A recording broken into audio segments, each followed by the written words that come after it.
The 10 most expensive paintings sold in 2025 among them, there's one that even reached 5th place in the history of art. It will be very interesting. Let's go. 10th place, Pablo Picasso, Reading Maria Teresa, 1932 in 2025, at Sotheby's auction in London. One of the iconic works of Pablo Picasso, the painting Reading Maria Teresa, found a new owner and became an event in the international art market. The hall erupted in applause. The work, painted during the artist's golden period, was sold for $47 million, which is more than double the lower limit of the preliminary estimate of $18 million. However, the previous sale of this painting took place in 2011, and its price was almost the same $40 million, including the auction house's commission. And this is the first time I can remember when a lot has hardly increased in price over 14 years, and the seller actually ended up losing about $4 million. The painting Reading was created during one of Picasso's most productive periods, when he was involved with his secret lover and muse, Maria Teresa Walter. It is her image that the artist conveys on the canvas, a young woman captured in a moment of intimate silence, sitting in an armchair with a book on her lap. The scene is filled with tranquility, sensuality, and a sense of inner peace. The gentle lines, vivid colors, and soft plasticity of the figures make the painting more than a portrait. They express the artist's emotions and personal bond with the model. Critics see the open book on the heroine's lap as a symbol of inner focus and sensual intimacy. Maria Teresa met Picasso in 1927 when she was 17 and he was 45. She exited the Paris metro when Picasso, then at his peak fame, approached, took her hand and said, "I am Picasso. You and I will do great things together." By today's standards, almost a criminal case. Later, Maria Teresa recalled that she was an innocent girl and had never heard of any Picasso. At that time, Picasso was married to the Russian ballerina Olga Koklova, and he hid his new affair from her. Until 1935, when Koklova learned from her friend about her husband's pregnant mistress, Olga immediately left him, taking their son with her. Their marriage ended, but they remained officially married until Koklova died in 1955. Maria Teresa Walter, known for her sensuality and beauty, greatly influenced Picasso and inspired works like Girl Before a Mirror, Dream, Nude, Green Leaves and Bust, and Reading.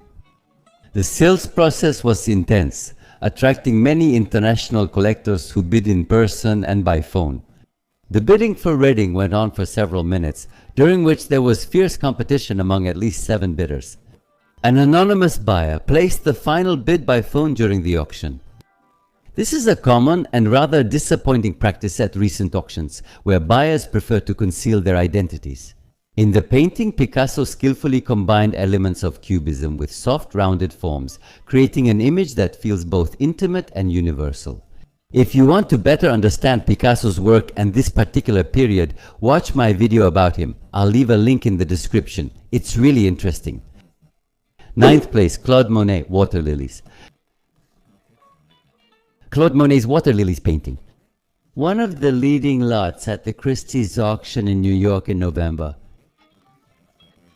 The work was sold for $45.5 million, which is 13% above the lower limit of the preliminary estimate of $40 million. The lot was accompanied by a guarantee from the auction house, and before the auction it had changed hands 8 times already. The last time was in 1985. 30 years ago, the painting was sold at Sotheby's in New York for $1.65 million, and the result in 2025 exceeded that by more than 27 times in value. The identity of the buyer is once again not disclosed, but according to unofficial sources, the buyer is a private collector planning to include the painting in a rotation of museum exhibitions. And this is very important because often collectors, after purchasing a work of art, keep it to themselves and don't show it to anyone. And in this case, we all lose the opportunity to see it. The water lilies were painted in 1907, when Monet was at the peak of his creative interest in his garden in Giverny, northwest of Paris. This garden became not just a place of rest for him, but an object of intense artistic exploration. For more than 25 years, it gave rise to a series of 250 paintings featuring water lilies, reflections, and changing light. I talk about this in my video about Monet. Be sure to watch it, it's very interesting. I'll leave a link in the description. The unique feature of this particular work is its vertical format and the close, almost direct view of the pond's surface, almost from straight above, which distinguishes it from most of the horizontal views of the pond. According to the curatorial experts at Christie's, such vertical canvases from 1907 represent a special line of development, in which Monet experiments with space, color, and reflections, abandoning traditional landscape composition, which is especially valuable for the history of art. During this period, Monet had already almost completely abandoned clear outlines and linear perspective, focusing instead on the effects of reflection, the reflection of light and color, which change from moment to moment, depending on the time of day and the weather. The lilies appear to float, but their reflection creates a subtle, meditative mood, capturing the process of perception rather than the object itself. Over the years, works from this series have appeared in museums and private collections, but only a few paintings from 1907 have come onto the public market, which makes this sale particularly interesting. 8th place, Mondrian, composition with large red field, gray, blue, yellow, black and blue. In May 2025, the auction house Christie's in New York presented a rare work by Mondrian, composition with large red field, gray, blue, yellow, black and blue. This painting is one of the best examples of the early neoplastic period. The master became the leader of a collection that included 20th century works from a prestigious private collection. The work was sold on May 12, 2025 and attracted special attention from both experts and collectors due to its historical significance and visual expressiveness. The final sale amount was $47.5 million, including commissions, making this work the third highest result for Mondrian, after the record sales of other works by the artist. The last time this painting was on the market was almost 33 years ago, in 1992, when it was sold at Christie's auction in New York for $2.35 million. That means over 33 years, its price has increased 20-fold. The lot drew little interest and sold for nearly the starting price. The buyer was again a phone participant, seemingly representing the auction house. Auction houses always put up one buyer to ensure a minimum sale, essentially selling the lot to themselves. Auctions, like everything else, ensure the constant rise in art prices by creating the appearance of demand. However, for the provenance of the painting,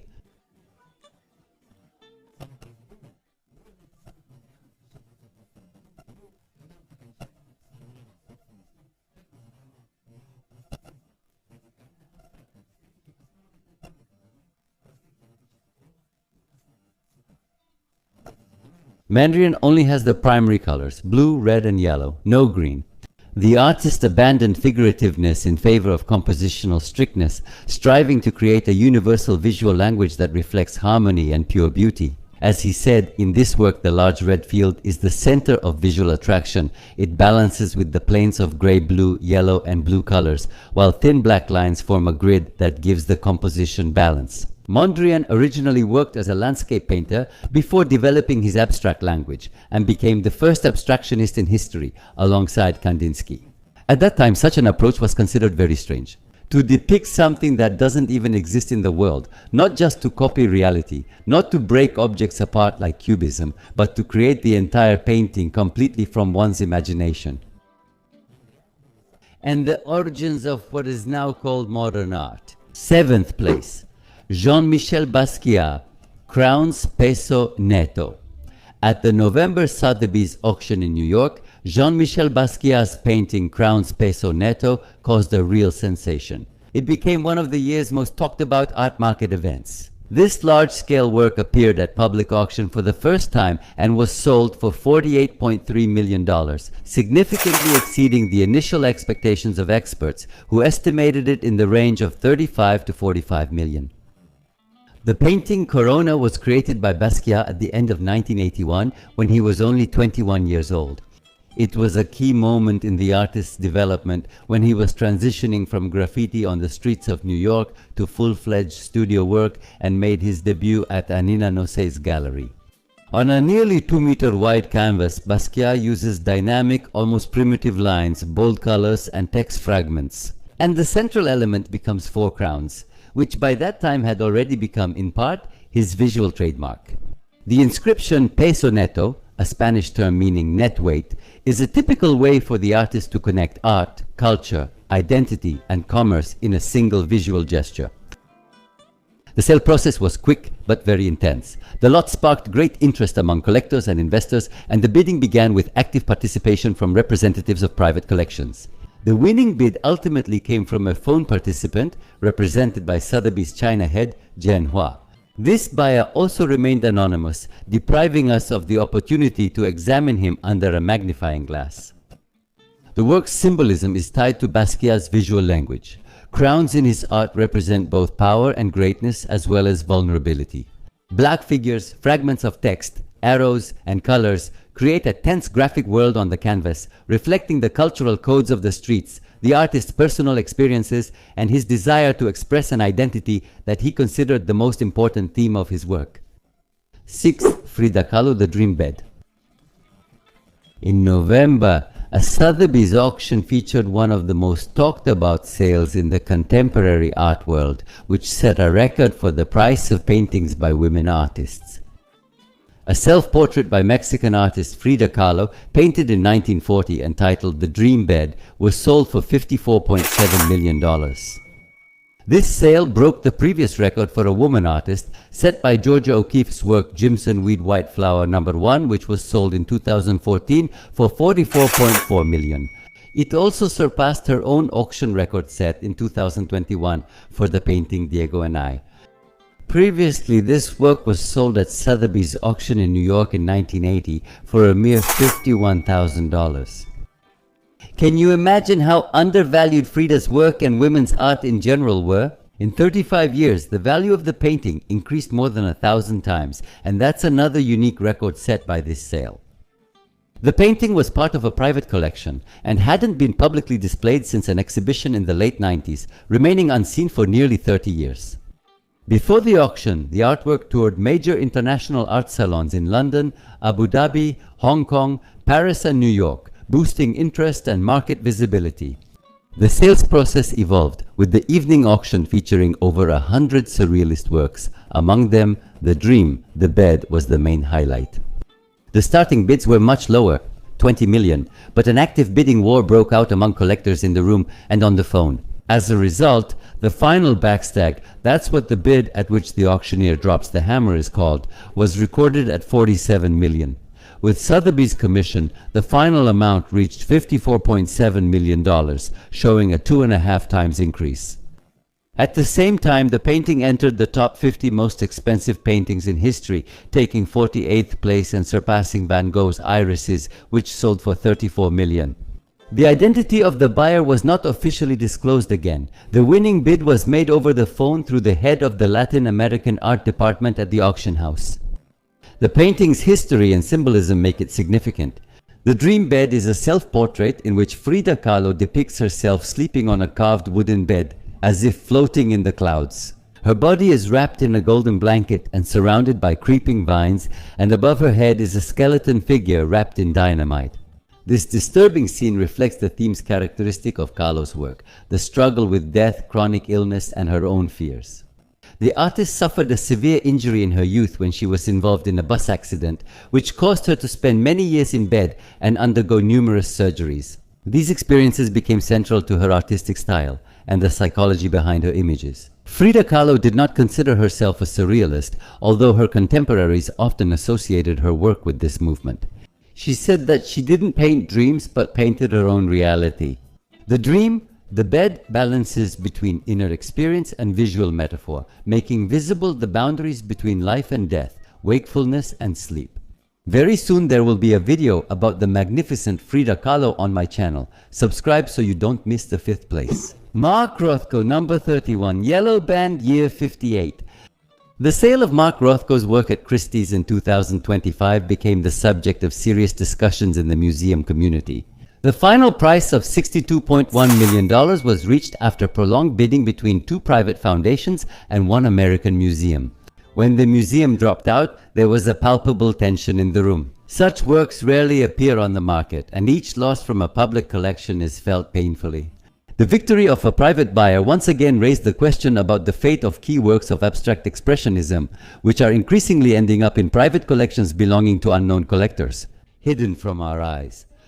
Unfortunately, information about the price of the painting's first purchase is unavailable, as it appeared at auction for the first time, so in this case, we have nothing to compare it with. 1953 was a period of intense inner concentration and a deepening crisis for Rothko. His painting rejects decorativeness and strives for maximum emotional intensity. Number 31 belongs to a series of works where the color fields become heavier and the palette more restrained. The yellow stripe here is not an accent but a tense element of balance that keeps the composition from falling apart. Rothko made these works in almost ritual conditions: low lighting, strict display rules, and close proximity between viewer and canvas. He insisted that the paintings be hung low, almost at the level of the human body, turning into an enclosed space as if enveloping the viewer. This work was in private hands for a long time and was exhibited very rarely, which enhanced its cult status and of course interest in it. In the auction, fourth place goes to Vincent van Gogh, Parisian Novels and Roses in a Glass. The sale of this still life at the Sotheby's evening auction in New York in 2025 became one of the most psychologically intense episodes of the season. Unlike the record-breaking lots that were accompanied by applause, which we will talk about a bit later. The auction proceeded quietly as collectors and museum representatives recognized the rarity of the moment. A Van Gogh Paris period work was up for sale. This period was very short, and most of the paintings were lost because no one took him seriously. That's why Van Gogh's paintings from this time are very rare and hardly ever available for private sales. The bidding started at 40 million and quickly exceeded the upper estimate. The main rivalry was between two American collectors, both focused on early Van Gogh, before Arles, the Crises, and the Myths. The final price of $62.7 million was reached after a brief pause as the room waited for the last move. The winner remained anonymous, but according to art market sources, the painting was acquired for a private foundation with the possibility of museum exhibitions. You know, I think it's time to pass a law that forbids hiding the buyer's name when it comes to World Heritage. The painting was created in 1887 during a period that researchers called the most intellectually intense in Van Gogh's life. Paris was both his school and battlefield. He becomes acquainted with Impressionism, studies the theory of light, argues with his contemporaries, and painfully realizes his own lag. He arrived in Paris from the Netherlands as a self-taught artist who couldn't paint people and was quickly rejected by the arrogant Parisian elite. I discussed this period in the Van Gogh video. It's very interesting. Check the description for the link. This still life lacks external drama but has inner focus.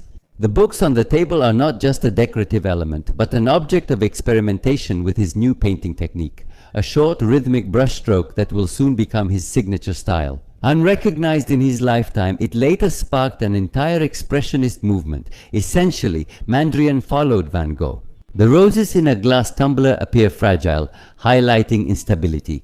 The palette remains restrained and the brushstroke is rhythmic and disciplined. Van Gogh isn't breaking form yet, but is already exploring color tension.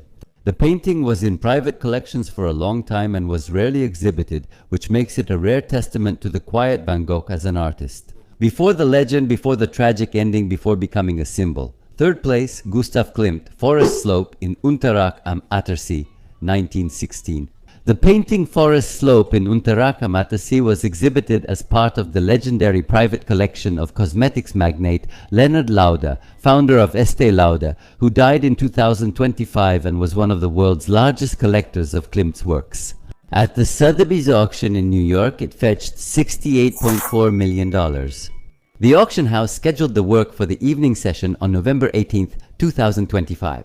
Along with other masterpieces from the Lauder collection, the auction was dynamic despite a moderate number of participants. Several telephone bids were made, but the final prize came after a confidential bidding war for the lot. The winner was a consulting firm, which often acts on behalf of major private collectors or investment funds.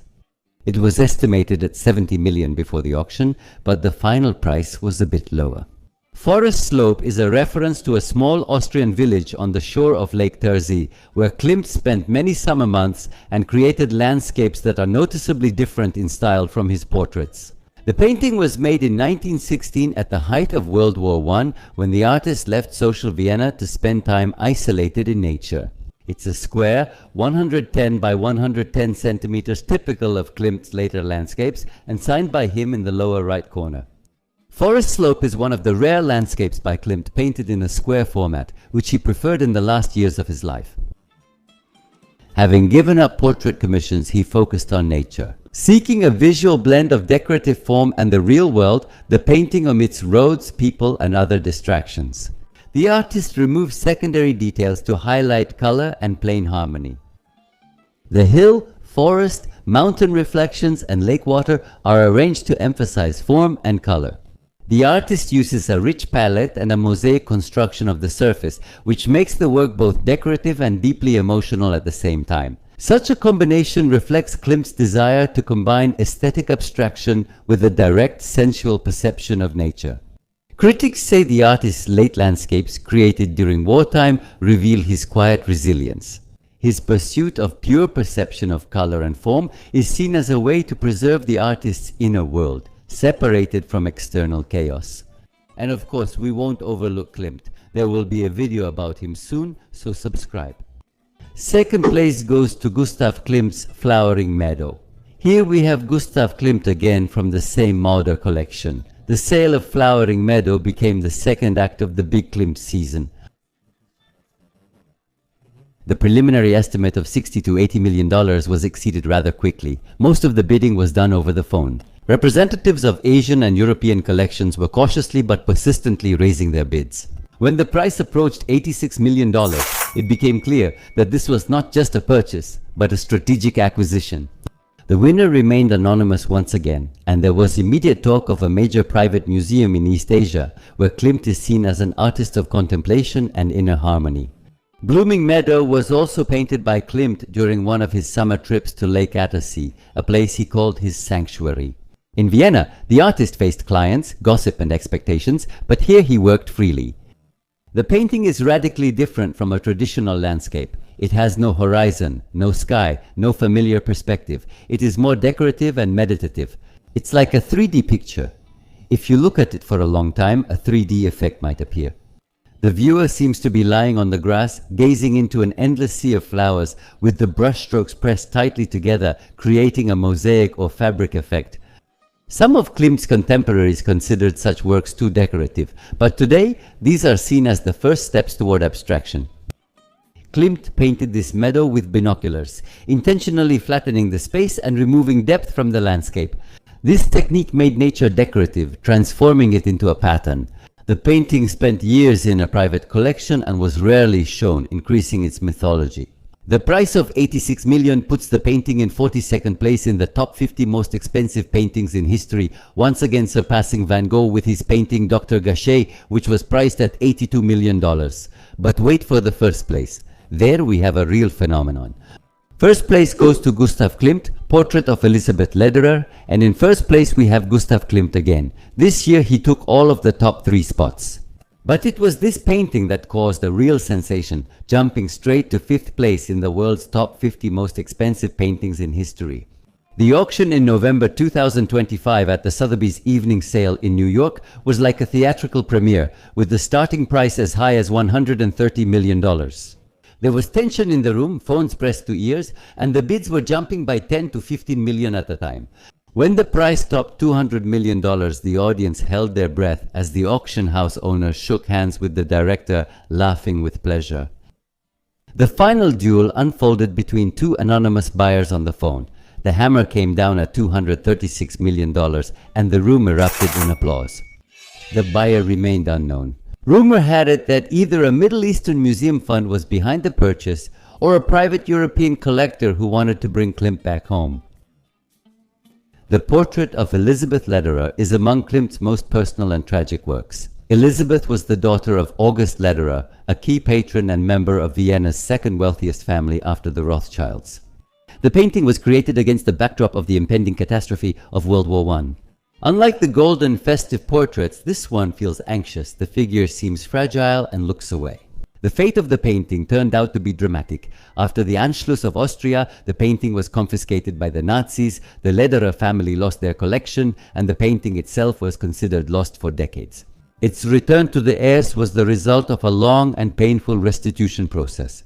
Elisabeth herself, depicted in the painting after the Germans occupied Austria, was forced to forge documents claiming that Klimt was her father, and in this way she escaped persecution of Jews. The painting remained in the Lederer family until 1985, when it was sold to Lauder and hung above his dining table for a whole 40 years. 236 million, a landmark sale, made Klimt the most expensive modern artist. Ahead of it are Paul Cézanne's Card Players, 250 million, Paul Gauguin's When Will You Marry, 300 million, Willem de Kooning's Interchange, 300 million, and Leonardo da Vinci's Salvator Mundi, 450 million. In total, sales for 2025, thanks to Klimt, amounted to a solid 757 million, which is significantly higher than 512 million in 2024 and 660 million in 2023. An incredible story, right? Friends, I have one request for you. I run this channel alone, and each video is a colossal effort, which is why they come out so rarely. But together, we have the best art channel on Runet. That's without a doubt, and your support would be very helpful to me. Please subscribe or donate even a small amount here on YouTube, Boosty, or Patreon. Links are in the description. Thanks for watching. Goodbye.